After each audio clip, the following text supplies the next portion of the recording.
stata costituito l'organo di alta vigilanza per la fase 2 della cittadella sanitaria.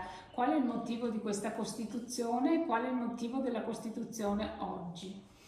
È importante perché la seconda fase della cittadella vogliamo sostenere il RUP, che è la figura che deve seguire sia la parte di progettazione che di esecuzione dei lavori, ma riteniamo fondamentale che ci siano delle altre competenze che affianchino il RUP, sia per quanto riguarda gli aspetti sanitari, quindi la revisione e il completamento della progettazione, nonché il buon andamento di monitoraggio di quelli che sono i lavori della seconda fase, che risultano essere più complicati della prima fase, in quanto prevedono sia delle demolizioni sia delle ristrutturazioni nella fase di funzionamento completo della cittadella.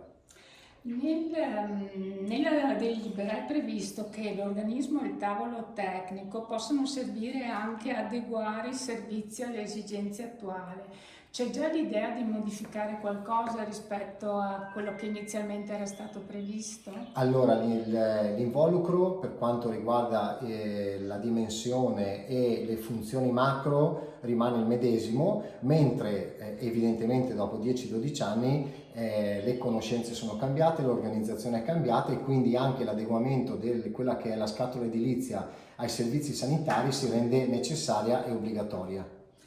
Questo è il secondo, diciamo così, organismo che arriva in brevissimo tempo dopo quello sull'equilibrio della gestione economico-finanziaria. Qual è la ratio di queste strutture a cui state dando vita? Allora, il significato di questa seconda delibera, dove la prima riguardava la cabina di regia per il monitoraggio dell'equilibrio economico-finanziario, è quello di avere in termini generali una logica che le priorità dell'azienda devono essere seguite da organismi e meccanismi organizzativi che consentano all'azienda di governare quegli argomenti. Quindi da prima siamo partiti con l'equilibrio economico-finanziario. Un altro aspetto fondamentale è legato alla cittadella sanitaria e quindi anche alla parte della cittadella universitaria, quindi copriamo due priorità che abbiamo e nei prossimi giorni avremo modo di deliberare altre cabine di regia per quanto riguarda le priorità che in questo triennio devono caratterizzare il nostro operato.